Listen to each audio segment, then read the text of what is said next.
Chers amis, Beshara Tova ou Bemazal Tov, après avoir traversé ensemble 64 pages de traité Brachot, qui est la première dans le Talmud de Bavel, et j'espère que cette petite cuillère a permis à tous de goûter un peu de toute la DAF avec notre programme. Si Dieu veut, on avance maintenant dans le deuxième traité du Talmud, Shabbat, qui va nous accompagner pendant pratiquement 6 mois, où on va essayer tout d'abord d'améliorer notre Shabbat. Je pense qu'aujourd'hui on va faire une petite préface, car il n'y a pas la page numéro 1, il y a toujours la page 2, B, et le deuxième traité du Talmud, qui s'appelle Yetziot HaShabbat, les sorties de Shabbat.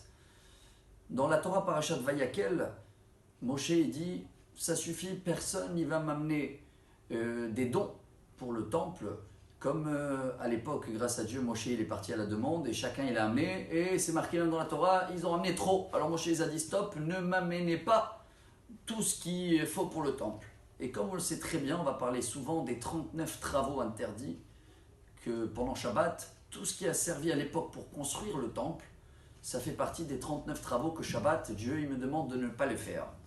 Ces 39 aussi, ils ont des dérivés que jusqu'à aujourd'hui, certains règles d'actualité, des choses qui n'existaient pas à l'époque, technologie, etc., ils sont un des dérivés des 39 travaux.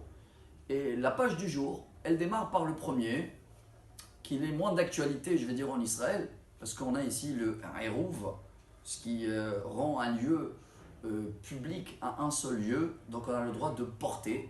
Mais dans chaque endroit où il n'y a pas de Hérouv, alors chacun qui va prendre un objet, et il va le sortir d'un lieu qui est public, et qui va le mettre dans un lieu qui est privé, quand il a fait ce qui s'appelle en hébreu Akira ve'anacha, il a surélevé d'un lieu, et il a déposé dans un autre lieu, et bien chers amis, selon Dieu, c'est un changement. Comme Moshe il a dit au peuple, je ne veux pas que vous vous amenez de chez vous à chez moi des dons à l'époque, ou des objets, ce sera pareil à Shabbat, n'importe quel objet, même qu'il n'est pas mouktsé.